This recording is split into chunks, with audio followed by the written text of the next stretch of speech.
Do it then. Here we go. In 3. Whoops. Let's record it, though. That's important. All right. Here we go. In 3, 2, 1. What up, Trey? You did homework? What homework? Not for real. Yeah, I did it. Can I copy it? Hell no. Too bad. You should have done it. Did y'all hear the shooting last night? Yeah, I heard it. I got on my bed. Man, you a scary cat. My mama say, a bullet don't have no name on it. I ain't afraid to get shot. Both my brothers been shot and they still alive. They lucky. Jeez.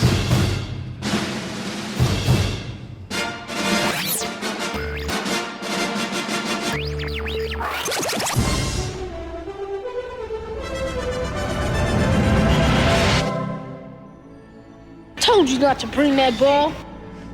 Yeah. This is Film Sack.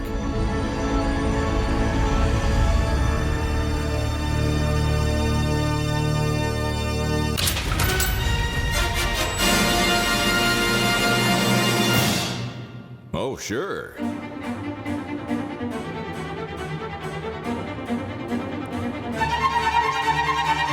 Well, hello there, and welcome to Film Sack. Yes, that's right. You've tuned in to Film Sack, mining the very depths of film entertainment for all mankind. This is episode 651. My name is Scott Johnson, joined today by Brian. We used to catch him shooting at Ronald Reagan posters every weekend done away.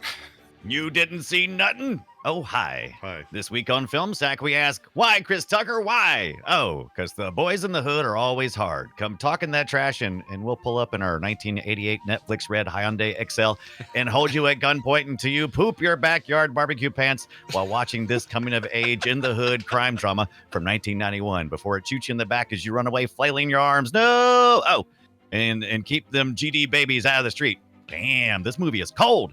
Just like Ricky's body on the uncovered parts of his mama's couch.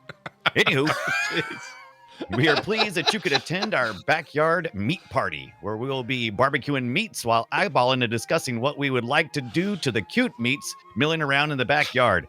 Given a chance and a 40.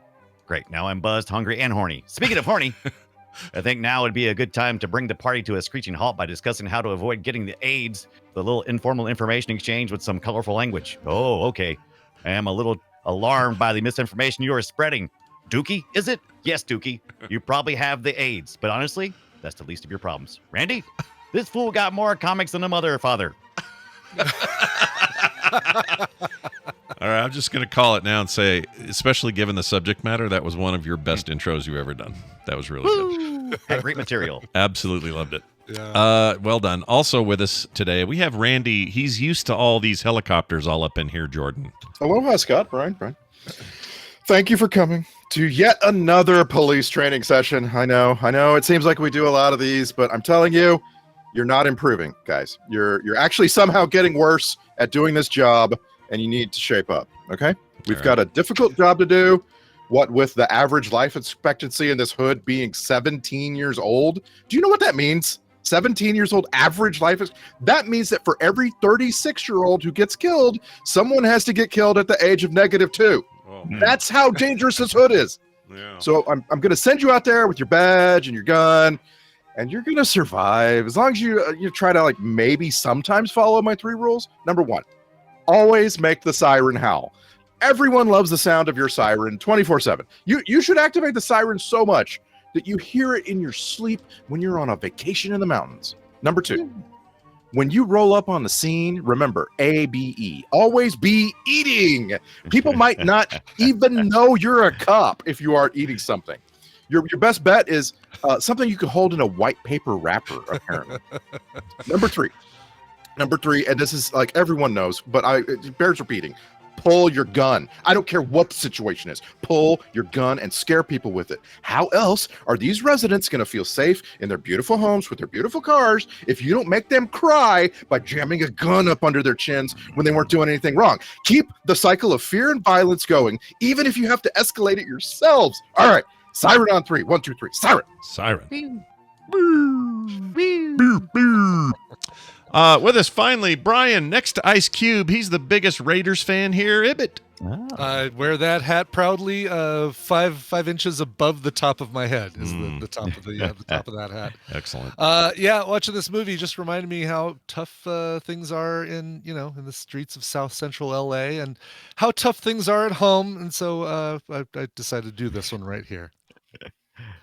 Thank you, Easy B. I don't know what to Easy B say. in the house. I don't know what to say. I don't know what to Just say. a way to do it without sounding like freaking Sam Malone on Cheers.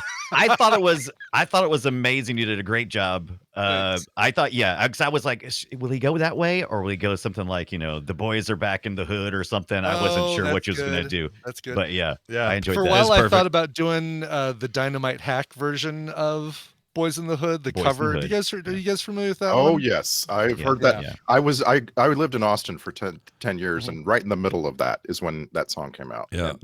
That was So Ice Cube wrote that. it certainly by the would way. be a lot more. Yeah, he did. Right. Yeah. Yeah. Well, anyway. Oh, I do have this too. How did We you do this in a decide? week. How did you decide which one to use? Like, were you just like? He just used them both. Well, he I just did, used to- Yeah. but I No, mean, there but was how'd you decide which one to go first? well, Was- okay, but would you at some point go, I'm going to do this one, but then I thought, oh, you know what? I'll do that Ben Folds 5 weird thing and do that too. I did. Yeah, I did the rap version. Basically, as soon as I wrote the lyrics, I said, it's easy enough. I'm gonna record both versions.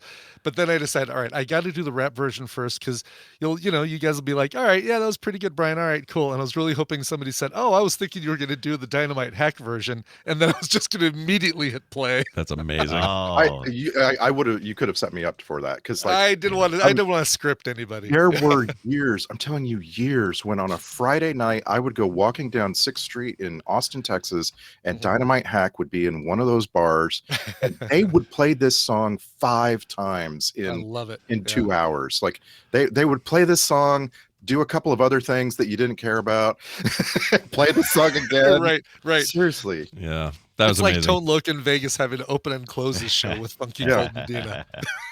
Yeah, that was great. I loved it, and I don't know how the rest of the show holds up to Brian's intro. I think we're done, because, like I said, a reminder: we do this within a week. Everything. How do you? That's a lot. That is a lot. You know what it is? You're just a music fiend. That's all it is. I'm a music You geek. do this Yeah. long enough, and you just are. It's part of you. You're part of it. Like, what else could we expect from Brian Ibbott Well, after all up these years? until seeing this film, I thought that this song was part of the film, or referenced the film, or Interesting. something. Yeah, that there was some sort of connection other than The name. Ice Cube writing it and stuff. Yeah, but it's just kind of. Well, the song in the credits is Ice Cube for sure. There was what I read in the trivia is that They don't play the song during the credits, which is what I was expecting. the original Because- plan was his entourage was supposed to be Ice Cube's entourage in the film was supposed to be NWA people, but they had this was after that falling out. They had a real beef. Yeah. Yeah. So he had to You pick called other it a guys. beef, which is what we all called it. Yeah. Love it. What really sucks though, I deep dived way too much of this, but Derek D. Gobert, he's the guy that played the pacifier second character. Oh yeah. He died 3 years later at age 24. Oh. Yeah, got shot at a race, almost like the thing they were at on the street. It was like a street race thing, and he got shot and killed. The other guy, the main bad guy, died at 27 in prison. His fellow inmate killed him. Let's see, the shooter in the Hyundai, died 36 in prison. Yeah. Like there's a lot of dark shit about some of these guys who were side characters and actors and stuff. And in particular, that Gobert guy was really good at this role. This is a reflection of what was really going on and the authenticity that was desired to be brought to this film. And it still goes on even to the day. We got rap beefs going on right now in As we 2024. speak. Yeah. Gnarly ones. So- Yeah. Hopefully they don't end in the Tupac Biggie way. Besides the guard getting shot, Well, I forget. Yeah. Did they determine if that was tied to this? It probably is. who knows? Yeah. Who knows? But he's okay though, right? He made it. He lived, I think. The guard, right? It's a good question. Yeah, I don't know. It's a good know. question. It's a matter of casting, right? Like, so John Singleton wanted all creative control, especially including casting. Yeah. And there isn't a person on the cast list that wasn't basically handpicked by John Singleton. Mhm. He had a casting assistant named Darren Brown, This guy's in the credits. This guy died in '96. Yeah. Yeah. like Wow. it's a really amazing story of people sort of like, with the exception of all the stars go on to be stars, right? But like everyone else just like died soon after this movie. Yeah, and in some tragic ways. It reminds me of there's a lot of the Wire cast who similar situations, or at least prison stuff. And I was all thinking that. about the poltergeist curse when you said Yeah, that's what I thought. it. I thought either that or the Twilight Zone thing. I thought it was going to go one or the other. right. Yeah. Yeah. But John, like for example, you mentioned he handpicked cast and stuff. Ice Cube was his very first choice for Doughboy. Approached him at a rap music concert. You got to remember, Singleton's 24 when he makes this movie. Yeah, he was just right out. This is right out of college, and he'd been working on Arsenio Hall and in different places. Go ahead, Randy. Yeah, And he claims he had been working on it since he was 17. He first started sort of drafting this movie as an idea. He had 3 movie ideas, and this was like the main one. Yeah, and this is based on people he knows and life and stories. Yeah, this was the all way. based on his life, or a bunch of it anyway. I mean, obviously, some of this stuff wasn't like at the end. It's one of those movies that tells you where the characters end up later. Mhm. But Well, just a couple of them though. I mean, just 2 important really. ones. Yeah, Just just two. 2. Do we have a fake Fletcher? We do. You want to hear it? This is a beast. Yeah. All right. Yeah. Okay, this is scary. Check this out. Boys and the Hood follows the lives of 3 young males living in the Crenshaw ghetto of Los Angeles, dissecting questions of race, relationships, violence, and future prospects. F the police coming straight from the underground. Yeah. There you go. Every week it's gonna get a little more crazy since you've Yep. Yeah. got We're, the Mario we're back. training it to be stupid. Is what we're doing. Yeah, dare That's to be right. stupid even. Anyway, the point is like, what was my point? My point was, I find it all to be very tragic. In fact, John Singleton dying at age 51 in 2019 is a little tragic. That's a little early. From a thing that affects a lot of black men, which is hypertension. So yeah, he had high blood pressure and had been dealing with it for years, and that's just too early. Shouldn't die at 51. He had more work to do. But yeah, I'm gonna go to my doctor. Thanks. Yeah, Thanks for the good idea. reminder. Get in there. Yep. Get in there. Get that done. Yeah. Good idea. So, all right. So where to even begin here? This is a really good movie. My only problem with this movie, and this is the reason why it was nominated for Best Picture. In fact, it's important to note here that John Singleton's Oscar nomination for Best Director at the age of 24. This made him the youngest director ever to receive that accolade. He beat Orson Welles by 2 years. Suck it, Orson Welles. Yeah, that was the last record, and it's not been beat since. Nobody at 24 has done this. So, major, I think, milestone in filmmaking, and just an example of raw desire to get a thing done. 6.5 million is all it cost. So that year it made something like 50+ million, which it made it the most profitable film of the year. Yeah, it's like 9x. It's a huge profit. Yeah. I mean, we've got films that are way bigger budgets right now that aren't even able to clear that. It's one of the things. It's like, oh no. Yeah. And this is back in Right. It's those a bomb. It's a bomb if it comes in under 2x or something. Yeah. Now, what my favorite piece of trivia here, though, is what leads to one of the best castings here, which is Lawrence Fishburne to play Furious Styles. Love that name. Yeah. He was great in this. But anyway, here's what it says. On the October 20th, 2014 Nerdist podcast, Paul Rubens, the late, great Paul Rubens, revealed that John Singleton was security on the set of Pee-wee's Playhouse in 86. So he had a job as a security dude on the set. Singleton presented his script to Lawrence Fishburne and Rubens and asked for their opinions. This led to Fishburne being cast in the movie directly because Fishburne was the character on the show, by the way, if you don't. Yeah, he was Cowboy Carl. Cowboy there you Carl. go. Was he like, it wasn't like a mailman or something? Why do I have that in my head? Did he ever bring the mail? Was he a courier post? I can't remember now. Now you're making me think that he did. Him walking in as just a Cowboy Carl. I just remember his I line. do too, but now I'm misremembering says, wow, Cowboy Carl, you've got some big boots, and I got some bill here. And he says, you know what they say, Pee-wee? Big boots, big feet. Yeah, yeah. That was a moment of hey, adults, we're here. Yes, exactly. We're winking at you too. Oh, Carl. But yeah, I think I'm mixing him up with Mr. McFeely or something. He wasn't a mailman. Yeah. They had a mail delivery person too, but yeah, when you say that confuses me because But that's cool though, right? In this movie, in this movie, he's just the guy who hands the mail to Ricky's mom, right? Nah. Oh, Singleton, yeah, he has a cameo. Ricky's mom. And he only shows up for a second, passes the mail, and then leaves. Actually, it was during the scene when the brothers were Here's fighting some each tragic other. mail. Yeah, I'm out. They were beating each other up, right? I think, on the lawn. Yeah. So this is when the two brothers are having a fight, and it really goes to show you that once that happens, Yeah. Ricky's out, because up until that point, Ice Cube's character was pretty much protecting him, Yeah. and he rejected Right. that, and then we shortly thereafter he's. I mean, I agree with you that it was definitely a turning point. It wasn't the turning point, right? The turning point in the film is when they go down to Crenshaw, and they the bad guy hits him, shoulder checks him, and then Doughboy has to front rather than back down, Right. Yeah. and like That was his that's last. the turning point. That's like the lesson you're supposed to learn, right? Is to be more respectful, because if you aren't, then everybody has to kill each other. Yeah. Yeah, that and it showed Ricky's innocence in all of this, because he had been protected, and he didn't have a problem with mouthing off, and because his brother was there to protect him, and so when he rejects that later on, that's just my take on it. But yeah, I felt that too. That made it harder, and then it also made Ice Cube's character, such a tragic character. I'll tell you this though, I said this in our Discord, but I'll say it again. I think Ice Cube stole every damn scene he was in.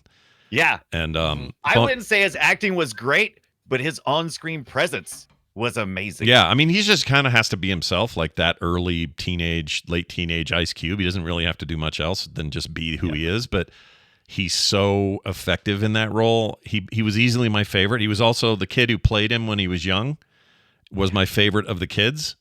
Yeah. There's something about that character. Like this, bring that ball. This just feels like a moment. This just feels like a moment where you're like, oh, Ice Cube is he's going to be a bona fide star of some sort. Yeah. And I loved him in this. My gosh. I just want to praise Cuba Gooding Jr. because he has by far the hardest characterization to get across. It is everything. He has to play every emotion. He has to, he's the main character. Like, he's the character that takes you as a through line through the whole movie, right? Right. The first shot is of him, the kid playing his character. The last shot is of him, right, reacting to the realization that he's never going to see Doughboy again. Like everything in the middle, the thing with the self-hating cop with the gun and Cuba Gooding Jr. is crying. It is amazing. And when he goes home and punches the air, that could have been unintentionally humorous. Yeah. Like that could have gone so wrong. And it's such a powerful scene. Yeah. And by that point, I'm like, wow, I think only Cuba Gooding Jr. could have done this. Yeah. Like he's that good. He's very good. And he's also really young here, right? He's like 18 or 19 making this movie, something like that. Very young. So when the character is so easy to hate, though. It's like, he's kind of the character that has to constantly, he's just like in a tough spot. He's a giant conflict, right? Like the whole time. Yeah. And I like this about it because you have these very clear characters. Morris Chestnut's character of Ricky. We see him all the time. He's in all sorts of shit now. Does not look like he used to at all. He is a totally different looking human being. Yeah. But anyway, Morris Chestnut is this character who he represents potential, like maybe the greatest potential. Right. And then it's unrealized, tragic, lost potential. SAT, just enough to cover the cost, just enough to get in there. And then you got, on the other end, you have Ice Cube, who is he was always destined for this. Like this was going to be his role. Then you have Cuba Gooding Jr. in the middle, who's once in a while his foot is in some dark shit, and then he pull over. I want to get out of this car. That moment was a big one. And at the end, I just want to close on him. He was 22 when they filmed this movie. Okay. And he had a lot of credits. Cuba Gooding Jr. had been working his way up to this for years. Like by this time, he had been in TV shows and stuff all through his teens. Right. This is big. This is a big one though for his movie career, though. I mean, for sure. Yeah. Except for that shirt. That backyard barbecue shirt that Theo Huxtable had. It is. It's a thing. It's right there on the cover. We all had those silky shirts with that very particular. What is it? Ochre. What color is that? Patterns and stuff like a rust. Like a yes. Yeah. If you even do a Google search for Cuba Gooding shirt, it's the number one image result. I'm sure it is. Yeah. That thing made a statement. I don't know not what it the was. football jersey from Jerry Maguire, but that No, shirt right there. That shirt. But yeah, that dichotomy between Doughboy and Ricky, and looking at how these two brothers, the influence that it's really the mom, right? It's like she praises Ricky and then defeats Doughboy every chance she gets, even as small children. And it just kind of is what leads to I think all the problems and disparity between the two of them. And it's a classic trope, right? The wrong one dies. Yes. That's the Yep. And we always seem to connect really hard when the wrong one dies. But it also gives all of this, like, it gives so much color to the script. Yeah. I it's like you spend the whole movie kind of expecting that everything's going to go to hell, and then when it does, it's still shocking. Like it's still like, you kind of knew from the very get go. It's like, oh, this kid's like a really good football player. He's got his head on straight. He's got a guy from a college visiting him, although the guy hesitates when he finds out he has a kid, and that kind of tarnishes things. But that's why I liked it. It was so nuanced in that way, and they even didn't forget, like, when he's all bloodied and on that couch with the cover on it. By the way, nice forethought on making sure your couch is bloody. I want to talk about set dressings, but go on. Okay, so what I was going to say is they bring him in there, they do the whole thing, and it's clear that Doughboy is mad, upset, in shock. Like, there's all these emotions going on with Ice Cube, and they don't forget to make the mother problem still present. And the mother problem is that the other kid was the favorite son. She's constantly disappointed or not happy enough with what Ice Cube's world is. And they kept that throughout. And that's a very, like, they didn't do the saccharine thing, which is have her have a turnaround on her son and go, oh, I neglected you too much. I loved you as much as, like, that's an easy thing to do in a movie to give you some closure. And instead they did the realistic thing, which is, that shit happens. People pick favorites. Other kids suffer as a result. And this is like a lifelong thing for him to feel like the leftover kid, the fat kid growing up, and the neglected kid now. And I'm not the cool college-bound football playing kid, and all that. And I really liked that dynamic. I thought that was good. I've never seen this movie, and I was always hesitant to watch it because I had some friends who went to see it when it came to the theater, and they had a bad experience with audience members. And I always thought this was maybe a very hyper violent film that created this angst. But watching it, I was like, wow, this is a very accessible movie. If you're worried about, I thought it was going to be like all gangster all the time. I thought it was going to be like, oh, this is something I won't be able to get into because I don't understand. I never lived that gangster life. So, but it's not that at all. This is very accessible to anyone. I mean, which I think I think that was Singleton's point too. Like, he was trying to say, hey, all those stereotypes that especially all you white folks see in these parts of the world, these parts of the country, guess what? It's more nuanced than you think. And also a lot more like you than you think. It's just that there are special challenges and there are special cultural issues, and having Morpheus, Furious, I meant to say, having him kind of have an eye towards social justice and showing up in Compton and having an idea about gentrification and what it means and how they should own it and that sort of thing. I thought that stuff was really powerful. It was really good. Yeah. And they were doing a stereotype thing there where he shows up, he's talking by that billboard, the two kids are with him, and then all these gangster dudes start rolling up on him with like bottles, right? Yeah. And it was meant to look intimidating and scary. Like, oh shit, you're going to get murdered for being here. Grady was there. Grady was there. Yeah, you love Grady. You don't know how much I was pointing at the screen when Grady showed up from Sanford and Son, and it just grounded this whole shit for me. I was like, you tell him, Grady. You tell him. Yeah, I saw that. I've been watching Sanford and Son, kind of background watching it. Yeah. And that was pretty great to see that. But Grady's character was one of my favorite characters from that. I love the spinoff series, Grady. The actor is just I've always loved him. He feels like an uncle. I really does. He feels like a good uncle. Yeah, he was great. I've always loved him. And he did a good job of representing that whole generational gap of that kids are all drunk crack users and you've ruined it. You're killing each other, and then them having to say, well, look what you've left us. And I don't know. That stuff is just presented in a nuanced, relatable way, so it doesn't feel like such a. It's not so foreign as we think. It's just. It gets to the root of it all, which is systematic racism and where it starts, where it ends, and how do you deal with it, and if you're in that community, what do you do to build yourselves up? And all that kind of stuff's just fascinating to me. And this came out, what, a year before the Rodney King business, I think? Yeah, that was a year later, Yeah. 92. It was, there was a lot of stuff. They came out right next to each other. Okay. Oh, really? Like, it's an obvious accident that Rodney King was driving the same car that the bad guys were driving in this movie. Yeah. It is wild gosh. that happened. Yeah. Because there's no way that John Singleton went back and reshot the whole film or something. But Oh, you're right. It was the same March 3rd, 91 is when that happened. Yeah. Damn, dude. That car, man. And by the way, I love the cars in this movie so much. We don't have any business talking about the cars in this movie because the movie doesn't talk about the cars in this movie. The movie just takes them all for granted. They're just all what you see in this time, in this place. Yeah. And I just want, I want to go to a museum that's got all these cars and just like touch them. Yeah, dude. They're so amazing. Especially Doughboy's freaking what was that thing? What was it called? Impala, yeah, dude. Impala. Yeah. I loved how the hydraulics it always had to lift before he took off. Like hold on, the gunfire goes off, the bad guy goes and then out. Like it has to inflate before he can fly out. I love it. It's such a flex. Gunfire. Did you see the trivia that the cast was never told when gun sounds were going to be? Oh, really? Really? So they That's could react scary. to it. Yeah.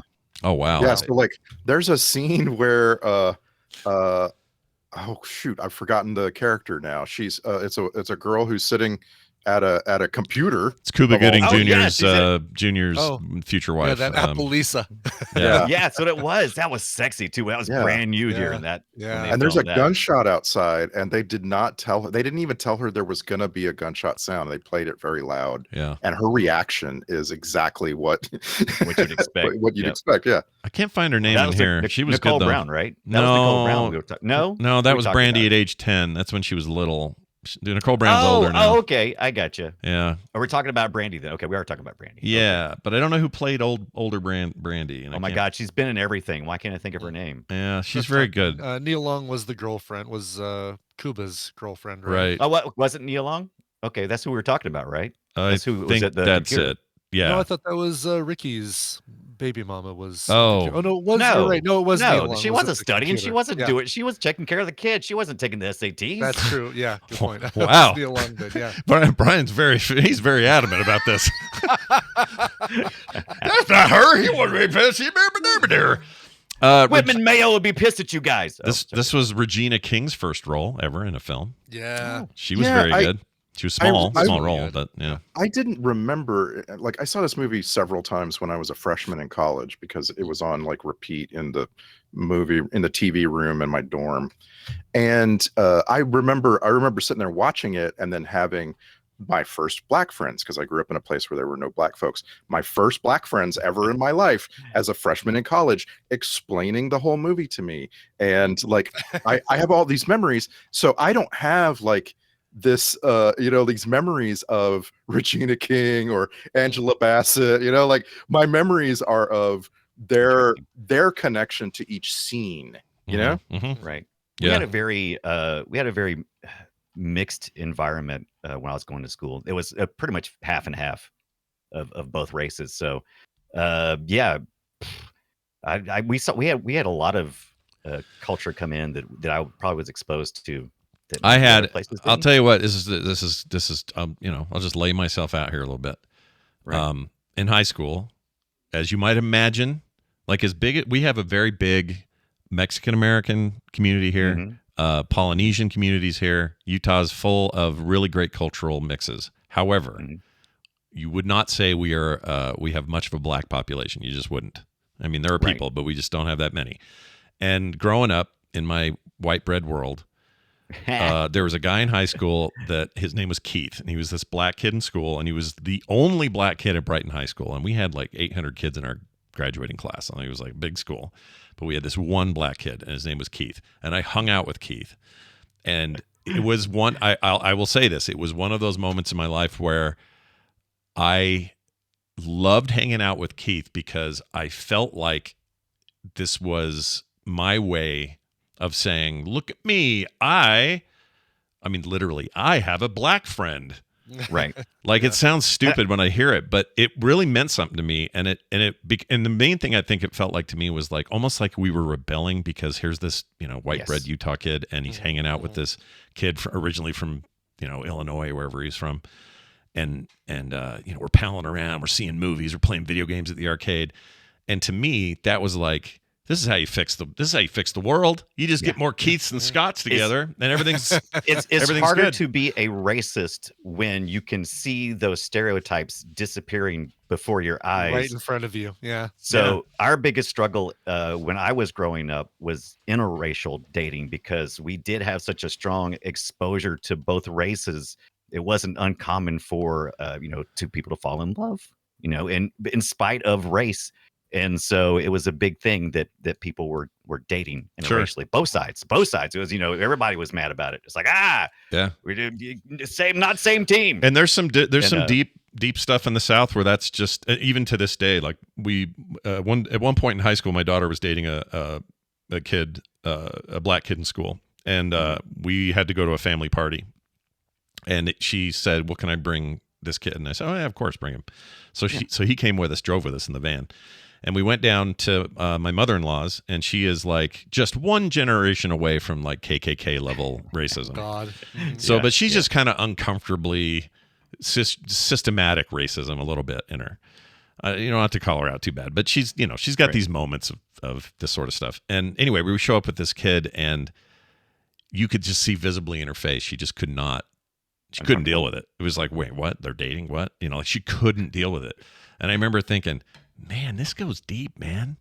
But it also, the good news was like her parents were full on horrible racists. Like, I stay at the back of the bus, don't come into the same bathroom, like that level. That was that generation. And then her, where it's all just a little under the surface and whatever. It's just uncomfortable racism. And then my wife, the next generation after that. My wife. She's got none. She doesn't have any of that. Yeah.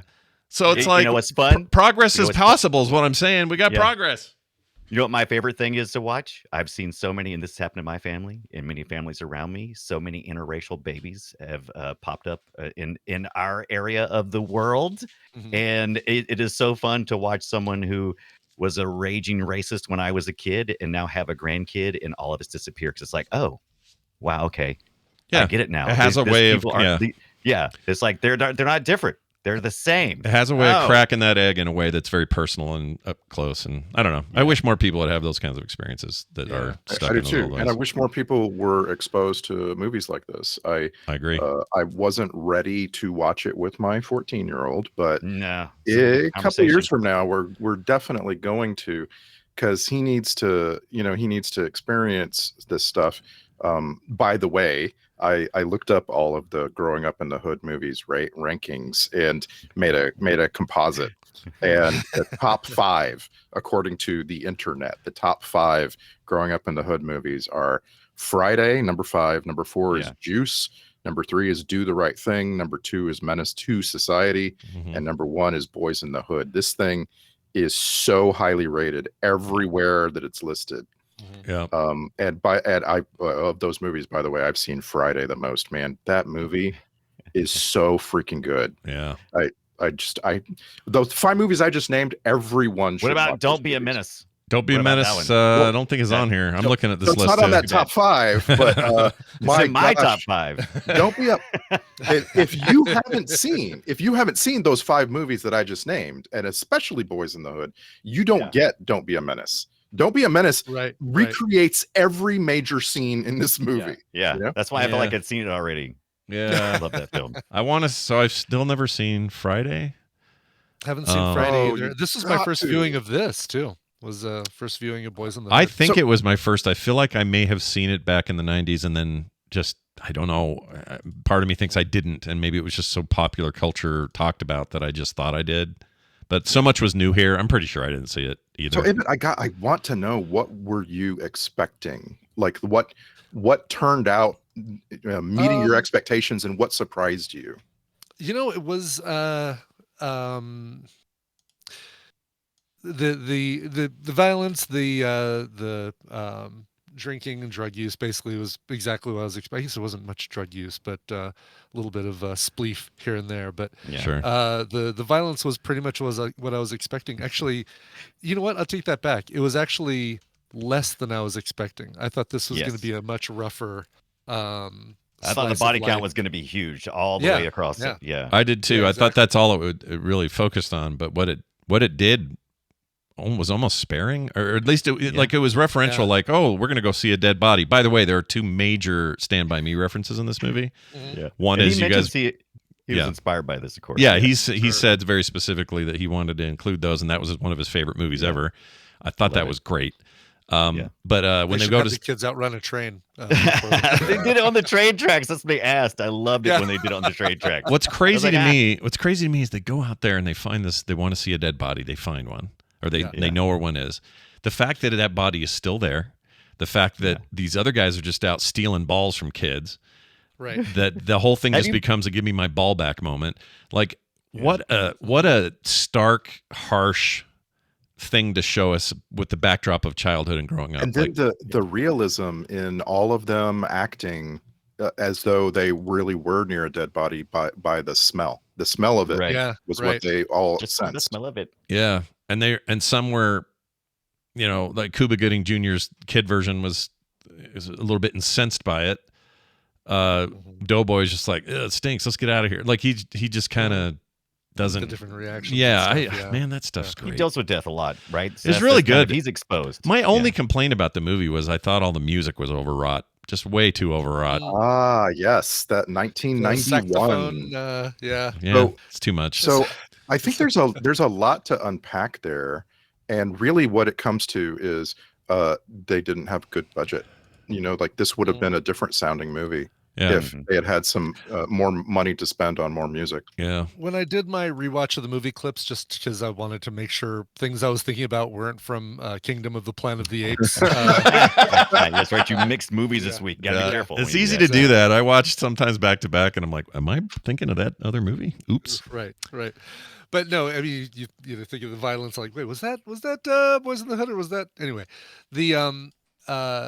The thing that when the rewatch, it seemed like there was a lot more saxophone in the rewatch when I was watching the smaller clips. But it dawned on me that's there, maybe not intentionally, but what it does for me is mirror the sound of like the mom crying at the end over Ricky. Like that saxophone is a very waily, cryingy, screamy cry sound.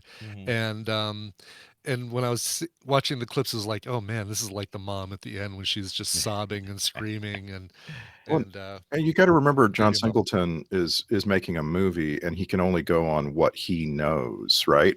And that saxophone sound is the sound of movies that he has watched, right? And saxophone is receiving a little bump around 91, where we're about to see Bill Clinton get on the Arsenio Hall show and blow the horn, right? Yeah, but I kept waiting to watch Mel Gibson walking around his trailer naked every time that saxophone came on. I thought you were going to say Branford Marsalis. I felt like Branford Marsalis had a moment. He was having a moment, sure. Yeah. And we're done, though. I've told Ibbott this before, and I believe it to my soul. I think we're done with sax stuff. I mean, there are going to still be sax players, but nobody's doing popular shit with saxes anymore. We're done. Well, not until we all forget about it, and then some generation comes along and goes, "What is this beautiful instrument?" I'll believe it when I hear it. I just can't. You won't hear it because you'll be dead. Yeah, probably. Actress Kate Hudson has an incredible new album, and saxophone is featured very highly on it, very prominently on it, and it's amazing. It's I wish her album was called Saxophone. I would buy that in minutes. Saxophone. Kate Hudson. Saxophone. Yeah. Saxophone. What else here? There's some other interesting trivia here. For example, the Lawrence Fishburne plays Cuba Gooding Jr.'s character's father. Is less than 6.5 years older than Cuba Gooding Jr. Yeah, I kept thinking that. It was so weird because I was like, he's not old enough to be treating him like a little bitty kid because he's pulling him by the pants and stuff. I'm like, hey, dude. He's only 6 years older. That's just crazy. I mean, I'm Randy. I think that's what I am to you, or something close to that.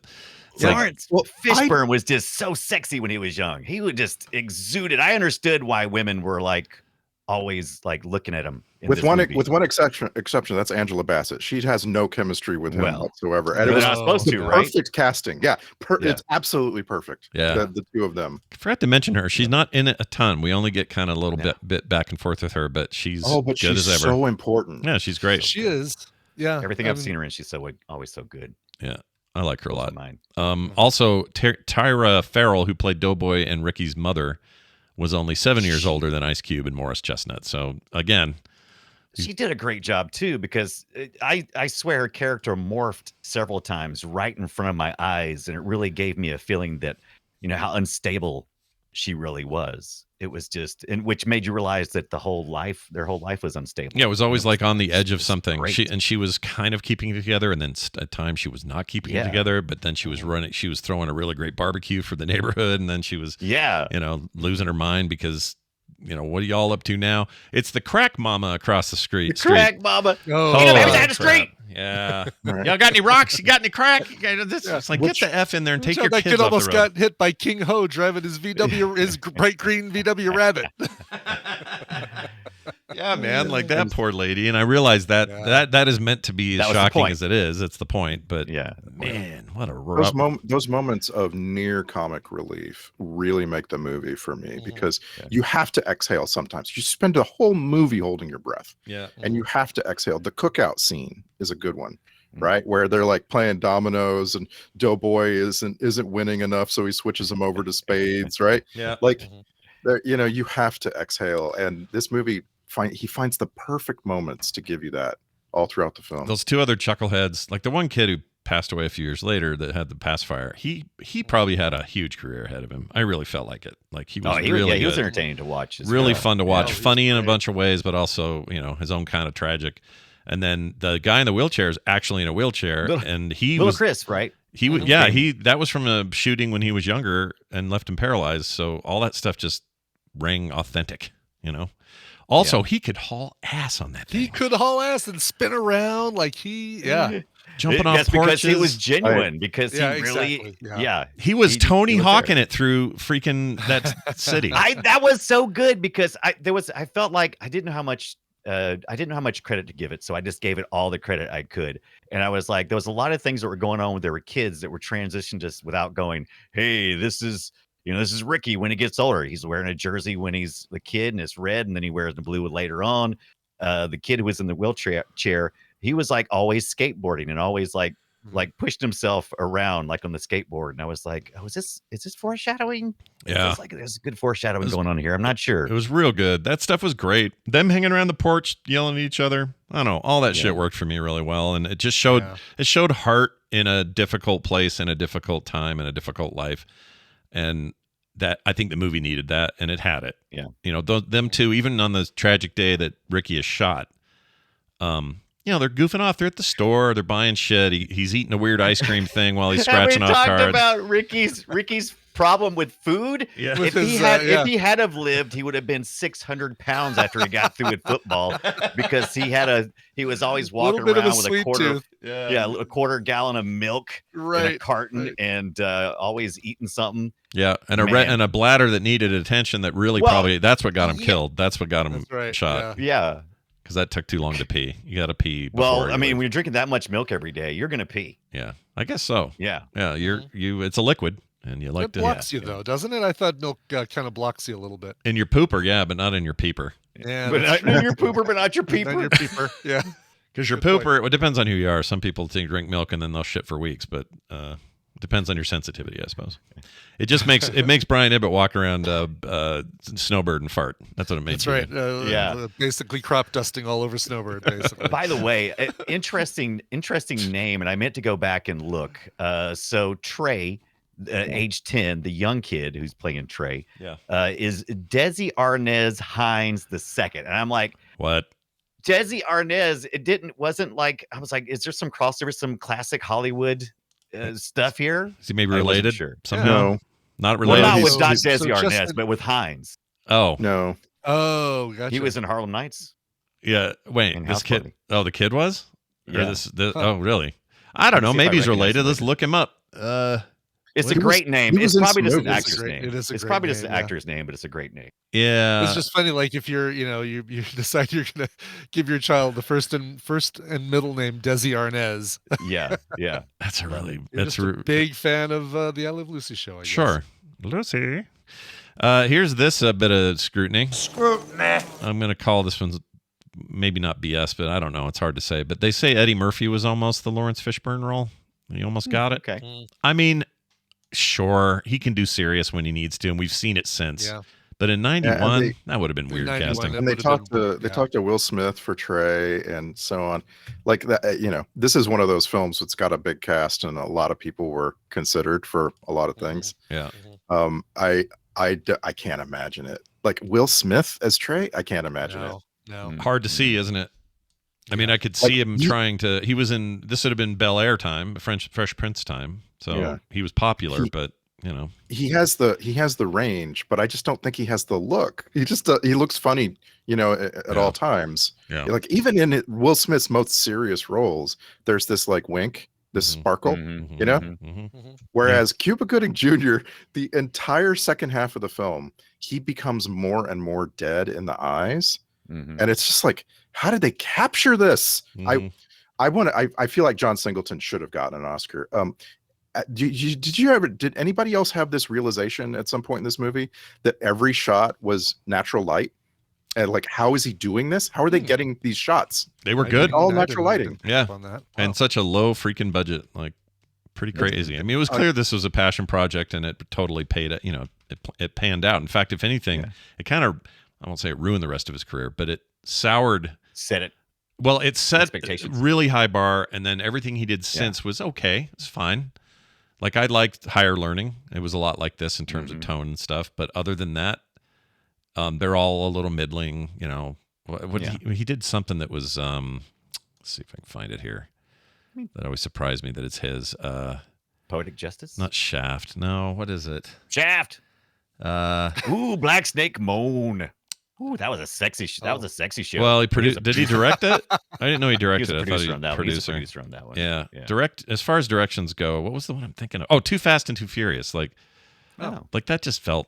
It would have been great if that was Too Fast, and then the Too Furious part were two Morpheus guys running around because his name is Furious. The Furious connection. Yeah. Furious. Sure. But like Rosewood's okay, Poetic Justice is okay, I but don't think none I of ever watched Rosewood. I just Oh, don't feel like remember any seeing of it. Poetic Justice. None of it lived up to his start, and that's hard. Like I feel like he's got an M. Night Shyamalan problem a little bit. Oh, I'm gonna challenge you to watch Higher Learning sometime because I feel like it does. I live love up. Higher Learning. That's what I'm saying. That's as close as I got. I liked Higher Learning a lot. That was really good. It's legendary. Yeah. Can I talk about scenes in this movie? Sure. Talk about Of course. scenes. Do it. So it's not a movie of vignettes. It's not. It's a single story arc. But Singleton. the scenes in this film are so memorable by themselves. And I've got 12, and I'm sorry that sounds like a lot, but I've got 12 scenes that stick with me and have stuck with me for 25 years or however long. It's the fighting at school scene, the drive you to your daddy scene, the you want to see a dead body scene, the cookout scene, the losing his virginity scene, the Crenshaw street at night scene, the gentrification sermon scene, right? Yeah. The racist cop scene, the fancy restaurant scene, the Ricky gets shot scene, the revenge shooting scene. Those are separate. Yeah. And then the final words between friends. Every one of those, I could just watch it by itself and appreciate the angles, the lighting, obviously the acting and the script, everything is just there. It's all in its place. Yeah. Right. Yeah. Like the gentrification sermon scene could be a whole other short film. Yeah. Yeah. That was a whole subplot that we didn't get a ton of, but I thought it was effective. And also it was effective in like inspiring our two young leads, right? It made them think outside of just the hood. Like Ibbott, you haven't seen this movie before yet. This one. No, this is the first watching. Yeah. So that scene, they go from Van Ness all the way to Compton, which is a bit of a drive. Like the movie takes place in Van Ness. It's it's very set in its little place, like Yeah. they're in a very small area. But then they, for some reason, drive all the way to Compton and get out of the car and stand in front of a billboard. And Furious starts talking. When you were watching that for the first time, were you concerned for them that the locals were gonna come attack them? Yeah, because Absolutely. I totally was. Yeah, because That's tension. they're watching as they come around the street, and then they get up and start walking towards them. It's like, oh God, are we gonna see a fight here? Is that what's going on? And no, of course not. Yeah, that's what I was But talking how about earlier. That was effective is really that? effective Super until effective, yeah. you were like, oh shit, what have we gotten ourselves into? And turns Yeah. out, and like what is acting is reacting and watching the characters be like, oh, we've made Yeah. a mistake. It's No, I'm for like, sure. uh-oh, Yeah. they've made a mistake. I'm yeah, bought in. yeah, it was really good. The other thing I was gonna say is I felt bad for. So the first thing he did, he goes to his dad's house and he rakes the lawn. Yeah. And the very next day, it looks God, like yeah. total shit. Can we- Something happened to that lawn overnight because it was green But- when he was doing it. The next day, it was brown Yeah. and horrible. I'm sure it was But a what I filming loved thing, but what I loved about the raking scene is that there was people off camera throwing leaves at him, yeah, and Yes, that was right. making me laugh. There was no other wind. It was just like these leaves, and then he comes in, he's got leaves all in his That- hair. And the poor yeah, kid, yeah. That futility of getting the leaves up and just it was hilarious. But yeah, I didn't notice the dead lawn. But was that I think it was just filmed a different time. So Probably. it was later, and it was Different it season had or gone to something, shit. yeah. Yeah, that's what you do for your low budget movie. But I I- like I- Morpheus's red sweatpants. Those are pretty hot. oh, Those are are pretty. Singleton allegedly filmed it in script order, Yes. Oh, which is a choice. Like Yeah. you get some things that are amazing as a result, and other things where you don't have the knowledge, like the actors don't know what's coming. Yeah, And like maybe that would have been different if it had been filmed in a producer's order. But the main thing for me is I really genuinely felt like Cuba Gooding Jr. aged. Like Yeah.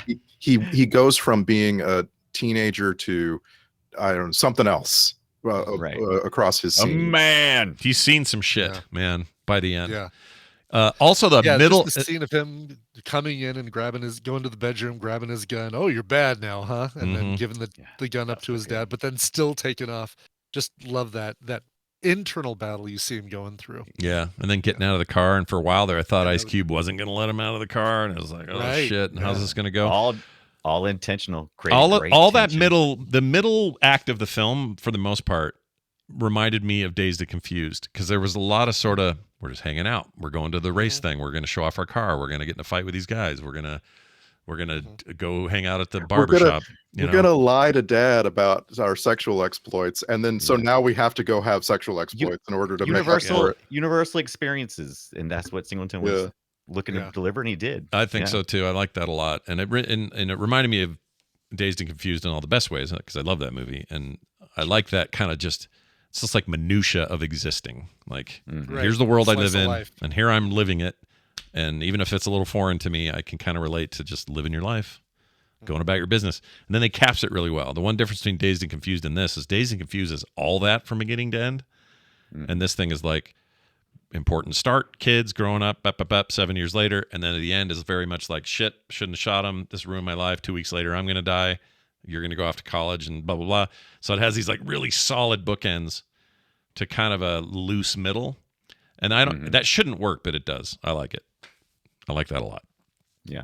By By the yeah. way, I mean, did you guys think that was Chris Tucker? I thought it was for the longest time. Which one? That Which character? Lord Avery, the second, is it that the shooter? Oh, the shooter. Yeah. Oh, yeah. No, yeah. I never thought it was him. I could see why you'd think that though. He's kind of got the same eyes. That was my joke at the top, but I was like, I don't think I explained that. So, but yeah. Yeah. He did look a lot like No, that. I didn't get that. I meant to say wish Chris Tucker. I mean, I knew I wouldn't be able to say it. Wish Chris Tucker. I still can't say it. Chris See? Tucker off Timu. Oh, There you Wish go. Chris That's Tucker, better. yeah. Yeah. Chris Oh, Tucker off Wish. got it. Yeah, Timu would work. He's the one that died. He's one of the ones that died in prison at 36. He died. Yeah. So he was a real deal. He was like, do you guys remember Snoop in The Wire? I know I talked about it earlier, but that character, she's been in all kinds of in and out of prison and all kinds of problems, and I guess like David Simon and the creators of that show are always looking out for her, but she's always like in big drug trouble and all that. There's a real authenticity when you hire people like that for your movies, but I also stress about it. It's like they're still in the world, man. They're still in the mess of it. They're not in Hollywood now sipping on iced teas in the sun. They're like still Iced tea. Iced teas. Oh, I see what we did there. Yeah, I see what I did there. Yeah. Cube. I'll take Cube over tea. I like iced tea, but if you're gonna give me, you know what? Here's the rap beef I want right now. I want Ice T in his 60s, and I want Ice Cube in his 50s to have a rap beef. Forget about freaking Kendrick and Drake. Right. Forget about that shit. Forget about the young guys. Let's have those two old guys go at it. With nothing to lose. Yeah, nothing Let's to lose. go. Yeah, let's get some beef. Or who's the guy that wore the gold nose in Oh, The Humpty Dance, Hump? Yeah. that guy? Humpty Hump. Have him beef with something. Like that's what I want to see. None of this. No, long too time ago. close. Tupac. Tupac. Oh, too close. They were all Yeah. together, right? No. Yeah. They were in, Tupac was in there, right? In Digital Underground. Oh, was he? Slick Rick Yeah. and Yeah. Well, whatever. Have him come out going Humpty Hump and do The like a. Humpty Humps. Rest in My peace, lovely Shock Humpty G. Lumps. Is he died too? I didn't think- know that. Yeah, I think Shock G. I think Shock G died of COVID. I thought he actually. did. I Oh, COVID? I really? knew he passed away, but I don't think it was that. No, he's only 57. Jeez. Yeah. Let me see. I can tell you. He was medical examiner to Florida. He was under their care. No foul play. He did die for some complications of breathing. Yeah, it looks like a COVID complication thing. Ah, that sucks. Oh man, I love that guy. Did you know this was Morris Chestnut's first movie? Yeah, I did. It's crazy. He's I so don't young like- in this. Oh my gosh, it's crazy. I mean, it's gonna whenever you're casting like this, you're gonna have several people. It's yeah, their first it's movie. all young people. But- But Morris Chestnut, like he's pretty freaking good at this movie. Like he Mhm. has Oh, for sure. he has like some chops in his very first film. It's funny though. You look at him now, and you don't think this is Ricky. Like here, Yeah, let me right. put this image in Ricky. here. Look at this picture. Like that's just Yeah. so not the same No. guy. But that's someone I've Yeah. seen on TV about 500 million times, right? Right. Yeah. We saw him in Last Boy Scout. We Oh, that's right. probably other things we've seen him in here on Film Sack, but yeah, it does not look No, like the same no, guy. we haven't. We've seen- this is our We saw him in Boys the Hood Under is our Siege. Only Morris Chestnut. Didn't That's we it. see Under Oh, and Siege 2? Chestnut Nut. We didn't see Under Siege 2 Dark we have not. Territory? We didn't? Well, I thought we saw, but he was in Last Boy Scout, wasn't he? We have not sacked it. Oh, is that What? true? Oh, That's now how you feeling? crazy. You're right. Feeling confused about my life if we haven't Yeah, sacked. you- Just let it Last Boy Scout. let the dissonance wash over you. He's We have right. not I'm sacked not Last going to Boy Scout. believe it until really he confirmed it. Yeah. We've not. We haven't done it. Why on earth did I watch Last Boy Scout recently? There's no reason I would have watched Last Boy Scout. You're just feeling hungry for some Bruce really- Willis? Or I something? guess so. Yeah. Yeah. And this is really our first step into this genre. Like the closest we've gotten to it Yeah. is like Triple X, right? Like Yeah. Yeah. Yeah. we've watched. I have a hard time even like getting us close to this genre because it's just like it's not something that comes up for us very much. But we've we've sacked Angela Bassett 5 times now. And the previous 4 were Contact, Green Lantern, Olympus Has Fallen, and Strange Days. Which are all, How do you these feel are- about that, Angela Bassett? Yeah. these are these are not growing up in the hood movies. You know, She's still waiting to No. exhale. If you get my drift. Yeah.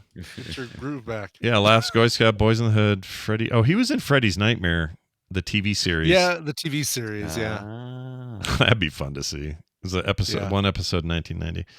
Yeah, he's got a good career going. Lots of He stuff. He's in Diarrhea of. Oh, DR. Sorry. Diarrhea. I thought it said Diarrhea from Detroit. That's a weird title. Anyway, I like that guy. I mean, Diara from Detroit or Diara is also a weird title, but not quite as weird as. Yeah. Not as weird as you think. All right. Well, 2 things need to happen. Under Siege 2, Dark Territory, and The Last Boy Scout need to be put on our list. What are we doing? What do we? Yeah. Do we get is the Baywatch woman back for Under Siege too? I don't think so.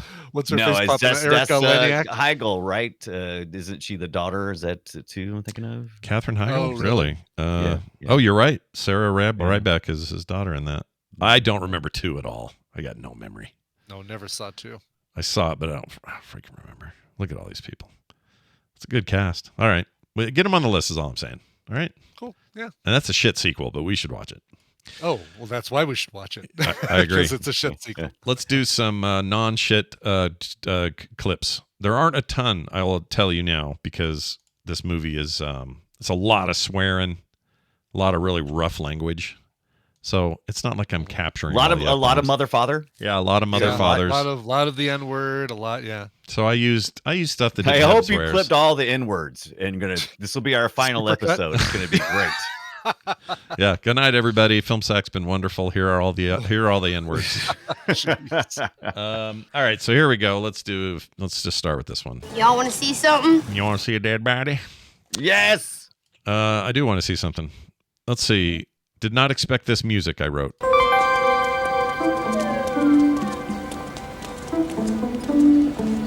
It's just weird. Was that a clip from Quantum Leap or Boyz in the Hood? Exactly. Quantum Leap. That's it.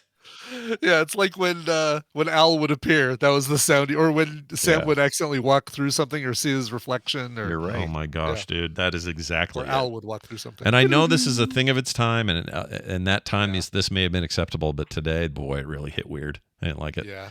Mr. Styles, that's me. Mr. Styles. That's me. Yeah. Teacher. Who dis? Who did? Mr. Styles, Who who dis? dis? Mom was so. I love that.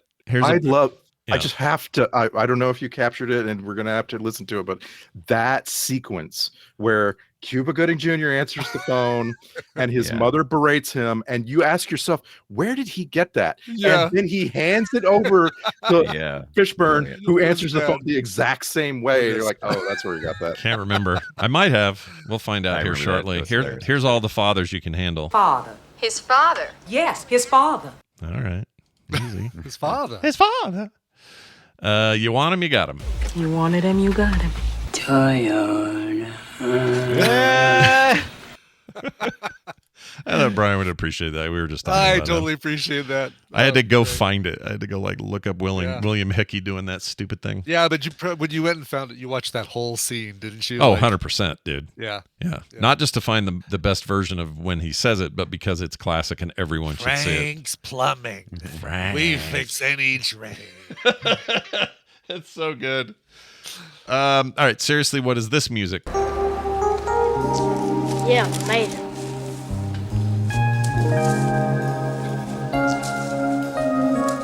I mean, really. We've gone from Quantum Leap to Moonlighting right there. Yeah. Here's some sax.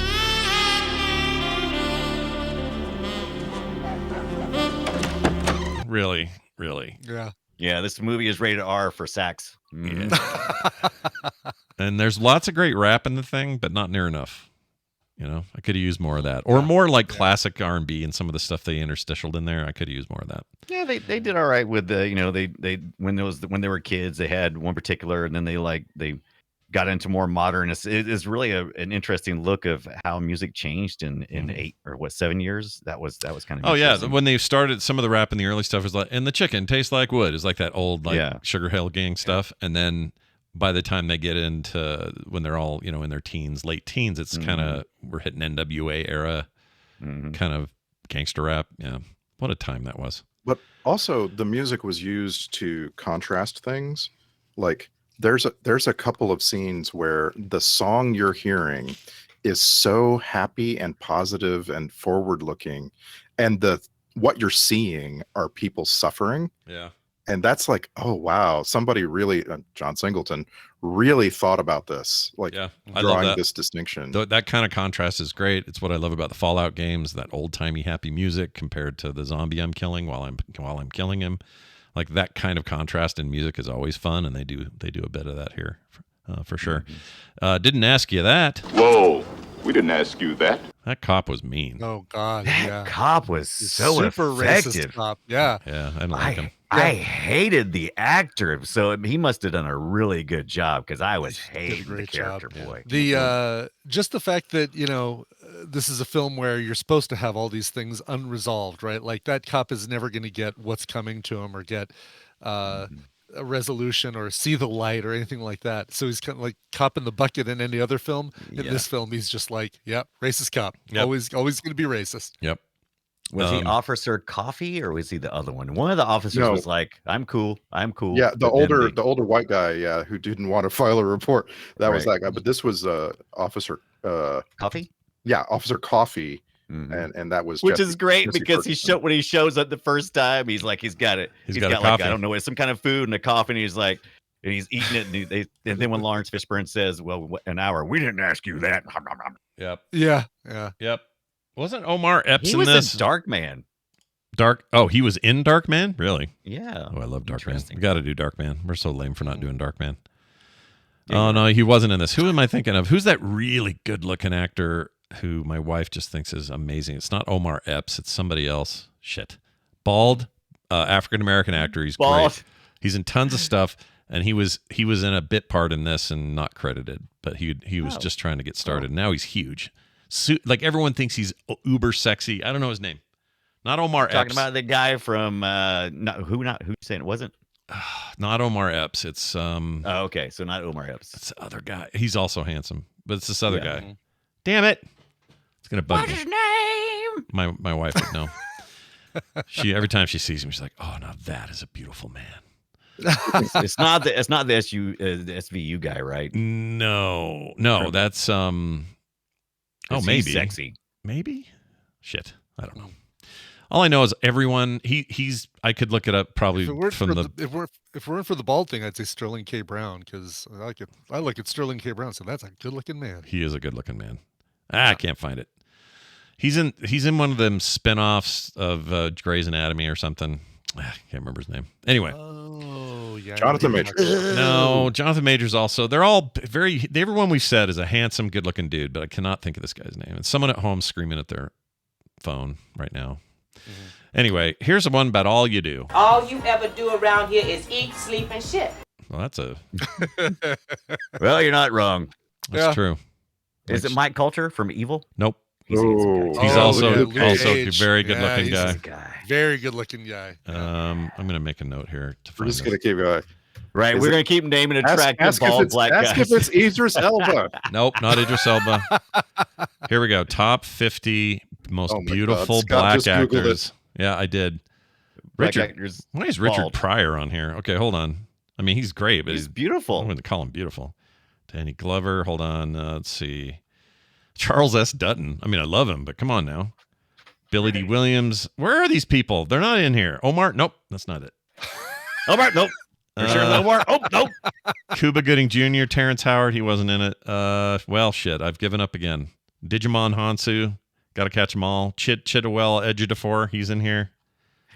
Jeffrey Wright. I can't find him. It's going to bug me till the end of this day. LeVar Burton. Nope. All right. F it. Here's our next clip. This is.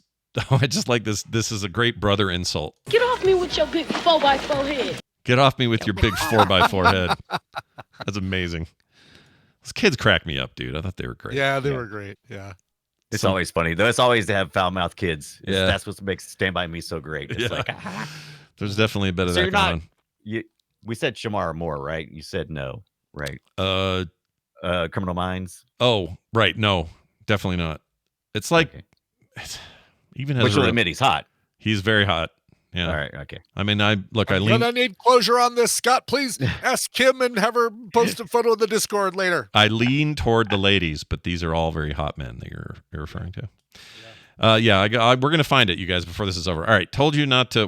This is from earlier. Told you not to bring that ball. That's right. Listen to young Doughboy. Yeah, that's right. Yeah. I love him, and I love his IMDb photo. Is a picture from this movie of him getting arrested. It's a kid that only made 4 movies and then stopped and never did anything else in Hollywood, which is the right thing to do. Well, it is, but he's okay, right? It's not one of these early deaths. I can't deal with that. I can't deal with any more of that. Oh, let's move on. Yeah. Oh, don't tell me he died. Did he die? He didn't die. Randy. I don't know. Don't be leaving me hanging like this. Talking about Baja Jackson. I'm pretty sure he's alive. Okay, good. Please be alive, Baja Jackson. It would be a blast if you were alive, Baja. Blast. All right.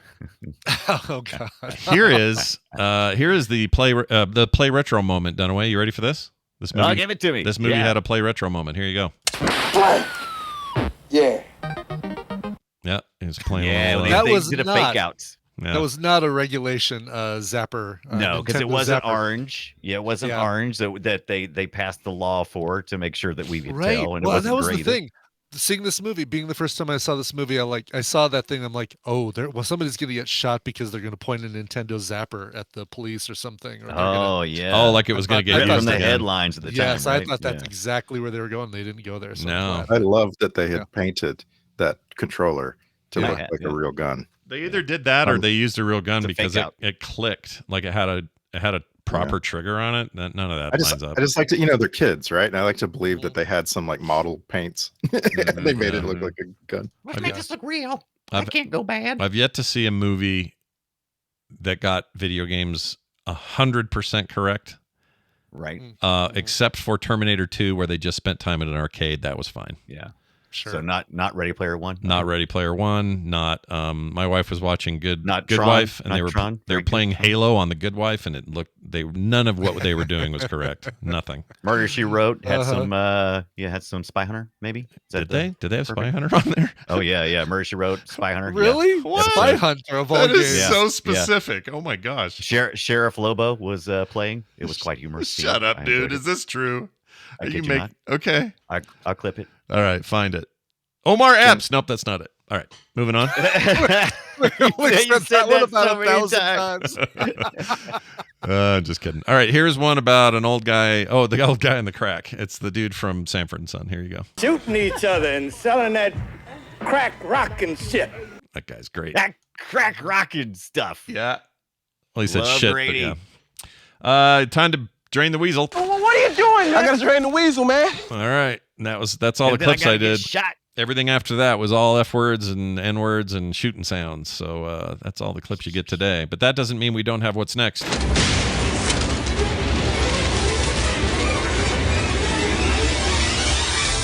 It's the Film Sack checklist. Film Shack on the side of the road. It is Ice Cube steals the show. Check. I would not mess with Regina King. Check. That's just always been true. Oh gosh, no. Perennially, yeah. Yeah, I love her. And what was that Western they just did recently? That I got to go back and watch that again. I loved that with Idris Elba and all. Jonathan Majors was in it before all this shit hit the fan. What was that called? Netflix thing. Now we're looking for another name. I don't know. You're not talking about Lovecraft Country, different thing, right? Different thing. Yeah. It's here. Where's Regina Wasn't King? really Western anyway. If I can click on Dark Regina Tower? King, I can find it.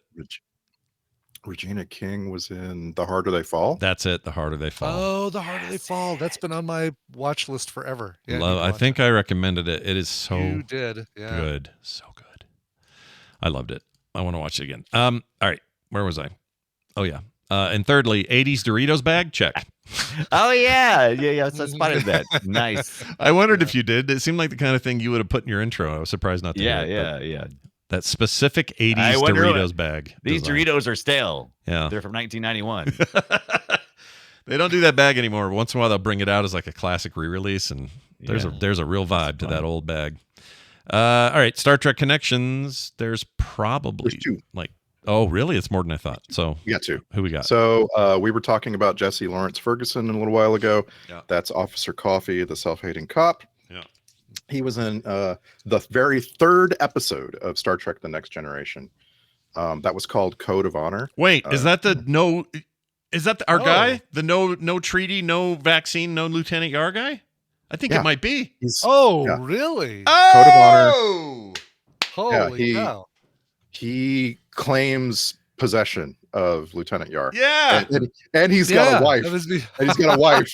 He's like, what? Oh my gosh, you don't I wish I understand. would have known that at the time while I was watching this. Holy cow. Same here. I would have clipped it and everything, but that guy is like well, I guess I already have the clip, but he's a legend among the Frog Pants listeners. That He guy is, yeah. Here, let's find him. And then, of course, I think it's Bernie Mac who plays him in Don't Be a Menace. Oh. Which also has really mixed up my brain. Here's the clip we're talking about, by the way, just for the heck of it. Here you go. Then you shall have no treaty, no vaccine, and no Lieutenant Yar. Amazing. Yep. I didn't ask you how long it took us to show up. All So right. good. Sorry, who was our other one, Randy? You were about to say. Other one is John Cothran. This is the guy who played the USC recruiter. And we haven't even talked about that whole thing. That where, whole, the scholarship and all that. Yeah. a black man, Well, I mentioned not, it, but yeah. not necessarily from the hood, comes into the hood and like sort of has an impact, like a pinball impact on everything that's going on. I just thought he was amazing in this, even though he has like 2 lines. Yeah, he's barely in it. I also, again, I mentioned it earlier, but that subtlety of noticing that your recruit has a kid of his own and him being a little put off by it. I don't know. That's your little brother? No, it's my kid. Oh, I'm out of here. Yeah, it just really, added like it really a layer. was It added a layer of realism to it that I really appreciated. I like that.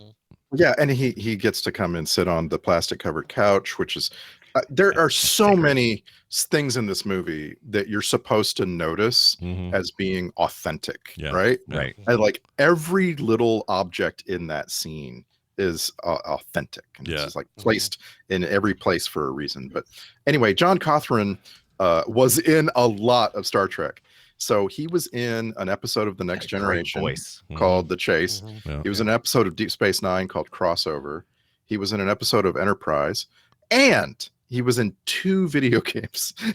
He did voices in Star Trek Borg and Star Trek Klingon. Oh, that's cool. I was hoping Borg and Klingon. That's hilarious. Borg and Klingon. I'm all the bad guys. Yeah, that's a great combo. Borg and Klingon together. Yeah. Well, all right then. Let's now move down to the soundtrack. The soundtrack grade. I'd give this soundtrack. Of that. I'd give this soundtrack an AWM for a weird mix. I say, I think some of the song choices were great, and then I think the actual score was real rough. I didn't like it. Well, the actual score was done by Stanley Clarke. Stanley Clarke is a like many times Grammy Award winner, jazz bassist, jazz man. And he's been on everything. Like if you just like pick up some jazz records from the 80s, you're going to find Stanley Clarke on them. So you kind of get what you pay for with this guy. He's if it sounds like Chick Corea at one point in there, it's probably because Stanley Clarke got Chick Corea to play a little bit on this movie. Interesting. Well, there you go. Now let's move on to the social post. This is where you guys sum it up in 280 characters or less. And I think this week we're just going to change everything. Flip the lid on all of this. Change everyone's expectations and start with Randy. Boys and the Hood. I was born and raised in these mean streets, and yeah, the houses and cars look kind of neat, but I've never gotten a girl to second base because of what you see when you look at my face. My homies put up with it and look the other way. My mama would probably hate it, but she passed away. Everyone from LA, at least the hoods to LA's south, ask me, why you got a pacifier in your mouth? Yeah, we never really got good closure on why he had that in there. That was the style of the time. With the style of the time. There was I've seen more than one. That's what I was getting at. Like the little bits, the things you see, like the chair on the front porch, the pacifier that this guy always is using. Like it's all very chosen. It's not accidental. Yeah, it's not by on accident. He looked like if you needed to make a Coolio movie, he's your Coolio. He would have fit real well as a Coolio guy. Grow out those dreads. I ain't got no car, fool. Yeah, I ain't got no car. All right, how we awesome. Gonna get there? Well done. Put that in our notes so I can put it in our notes. Check this out here, folks. It's time for we haven't finished yet. Let's now go to Brian. I always forget. You know what it does? This poem throws me off. We're always going to wait. Yeah, Brandon and I are always like, all right, when do we want to say something? I feel a little hurt. It's like, that poem thing. It's the poem. Poems throw me. It is a compliment. It's like Ricky and Doughboy's mom right there, just lavishing all her praise on Ricky. Yeah. Exactly. Then, I'm telling you, the Doughboys. If it wasn't such a 40, if it wasn't such a poetic presentation, it would be easier for me to not forget. Let's go on to Brian Dunaway, where I won't forget after that. Go ahead. I don't know if I want to talk. Boys in the Hood. Y'all want to see a dead body? Ricky? Anybody seen Ricky? Told you not to bring the Ricky. Hashtag go tell Mama Ricky's dead. Spoiler. Oh, man. Too soon. 1991. Zoom. Nicely done. Brian Ibbott, take us home. Boys in the Hood. Damn, now I can't eat chocodiles. Oh, poor chocolate. I saw those. I was like, oh, Yeah. Chocodiles. I haven't seen those in forever. Chocodiles. I know. It's like I was trying to figure it out. Is Chocodiles a chocolate covered Twinkie? Oh, and then he got shot. I don't know. Don't know if I've ever had anything like a Chocodile. I don't think.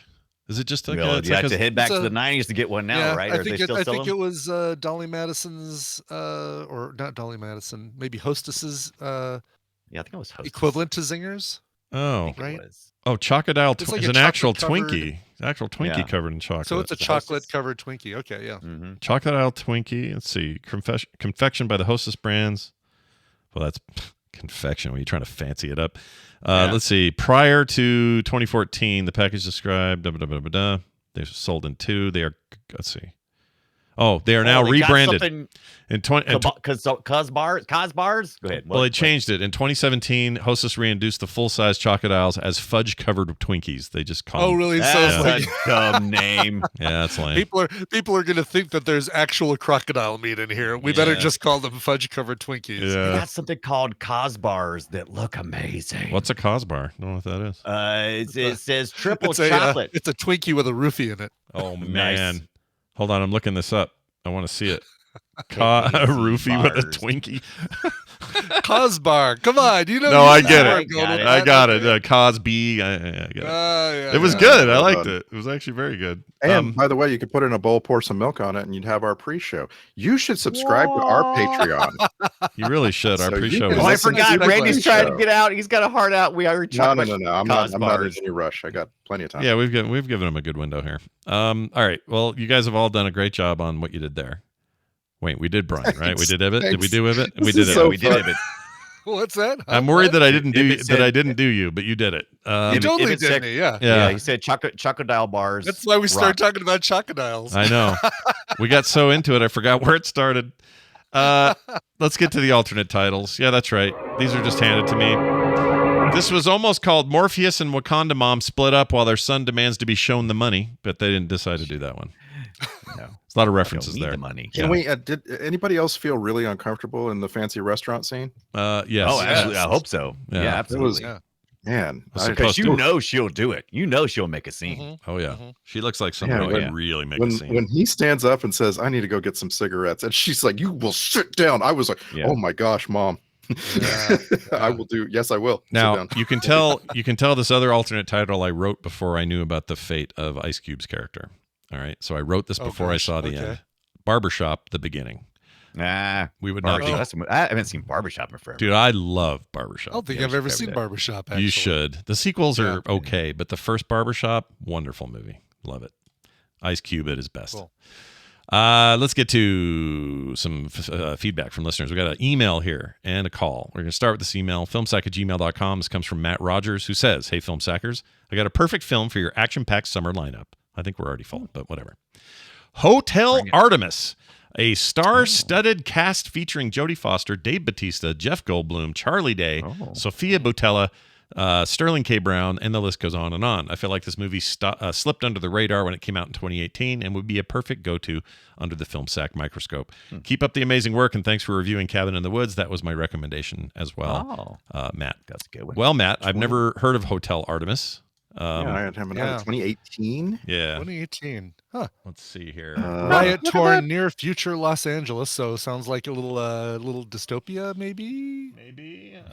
Maybe the dystopias. Maybe. I just put it in the consideration part of our massive spreadsheet. And I love that. I love that we have a stick it in your column for massive that now. spreadsheet, Randy. Go ahead. Yeah. I do love the Sophia Boutella lady. Oh, sure. Yeah. She's awesome. Holy crap. Batista.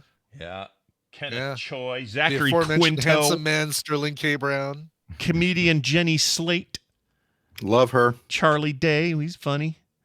He's a funny guy. He's a funny guy. Kenneth Choi. Oh man, this looks great. Let's do it. Speaking of Jenny Slate, please watch The Great North. I don't want this show to get canceled. Please. Okay.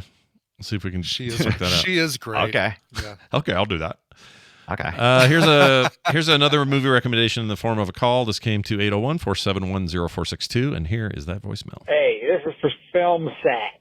You need to do a movie called Little Big Man. Dustin Hoffman, very young, this is like the early 70s. And it's a movie about him being raised by Native Americans and it's kind of like Forrest Gump. He is present for all these big historical events somehow. And the movie premise is he's an old man and he's telling some reporter a story.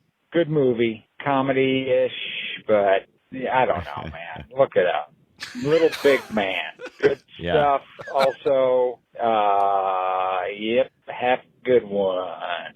I like this guy. Nice. It is, as the teacher says, raised by Native Americans. Yeah. Make sure we get that one right. Yeah, get that right. Richard. Yep. Yeah, but it's got Richard Mulligan in it. I didn't know that. That's interesting. Bert Campbell. Yeah. Soap. It's from Soap. And also, this dude should do more. He should do some fake Fletcher reads for us. He should do some fake Fletcher reads. Bye. Boys in the Hood. Look it up. Look it up. Google it. He's amazing. Thank you for that. 801-471-0462 once again is that line. You can call, leave messages there, and you can also send text there. So use it. It's what it's there for. Quick reminder that we are supported by you and your good graces over on patreon.com/filmsack. It's a way to get the show without any ads. You get movie-related arts prints in the mail, pre-show content every week, special monthly hosted episodes from our hosts. I forget who's next. Brian. Me, I'm up, and I will get it completed this week, and Sweet. hopefully be posted sometime middle of the month. Awesome. That's me, middle of the month, man. Middle of the month, man. I'm on the edge of my seat because I got next month, and I have such a fun idea. Maybe I should just go ahead and record it. Just tell me what it is, and I totally won't steal it. No, go ahead. Yeah, you totally won't use it for yours. It'll be fine. No, you, Brian, or Randy, you could pre-record and have it ready for a month later. That's totally fine if you want to. Sure. Get it out of your system. Anyway, we love doing those, and you'll love hearing them, but you can only get them by supporting us over there. So go check it out. There are lots of ways to do it, and no reasons not to. Patreon.com/filmsack. Our next movie is going to be comic adaptation Road to Perdition on Prime, Amazon Prime. That's where We've you'll got get that. Sam Mendes directing Tom Hanks, Paul Newman, Jude Law, Daniel Craig, Stanley Tucci, and Jennifer Jason Leigh. Hell yeah. What a list. Hell yeah. This movie is so good. And I just saw it recently, but I don't care. I'm watching it again for this show. That's how much I love it. Always watch this. Yeah. Always a good time. It's one of my favorite Paul Newman things, and it turns out to be one of his last things. I think he did Cars after this, and that was it. You're telling us you're not prepared to dislike it? I am not prepared at all to dislike this. I know I liked it like 3 weeks ago. I am sure I will like it again. Okay. It is really good, and we're going to talk about it. And I think it'll be an interesting conversation about comic book adaptations that are non-traditional, cape and cowl kind of stuff. Because I wish there were more of those, and this is a really good example of that. So anyway, check it out. Yeah, something we wanted in the month of May to take a couple of swings at relatively good movies, because we've watched such dreck all through like March and April, and also kind of like get some things out of the way before we get into the summer. And so like this is just I've been looking forward to this for a long time. It's going to be great. So be here next week. Road to Perdition. Don't forget. I think we record Sunday this next week, so not today is Saturday. It's Mother's Day tomorrow. Happy Mother's Day to all the mothers out there, including our own. Plus whatever other, if you're a mother yourself, happy Mother's Day. Yeah, you bunch of mother fathers. Yeah, you mother fathers. Yeah, yesterday at the end of a work meeting, I brought up that it's Mother's Day, and I just like everybody's like, oh yeah, Mother's Day, blah, blah, blah. And I just like the last thing I said was call your mother, and I totally forgot I have a coworker who is in conflict with their mother. With their mother. And that was, it was so uncomfortable. Yeah. I try to never bring up mothers because of the same thing. And lots of times it's like, you don't, that's what mom said. And they're like, oh, my mom died. I'm like, oh, okay, yeah, I should just not make jokes about moms ever, because that's very personal and intimate. No thanks. Yeah. Well, good times for all the moms. And if you're having a struggle with your mom, make up with her. If your mom's dead, go to the grave, leave her like, stuff, a little like an orange or an apple or whatever you do. Hold on. What are you doing right now? What do you don't you leave fruit when you go to a grave? You just leave a little fruit. What you need to leave on your dead mom's grave? The letter with your SAT scores. Oh, I like that. She would love to receive that. That'd make her happy. Or or a picture, photocopy though. Yeah, or a photo of pressed laundry or something. Whatever your mom's into. Sure. Okay. Sure. But in the meantime, watch us as we go. Filmsack.com is our website. Don't forget to leave us reviews wherever you get your shows. That'll be it for us. For me, for Brian, and for Randy. Could smell the sex in the air. We'll see. Oh, geez. We'll see you next time. What grossed Scott out the most and forgot to mention it?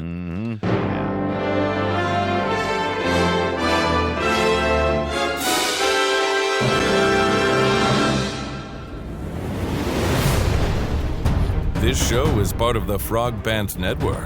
Yes. Get more at frogpants.com.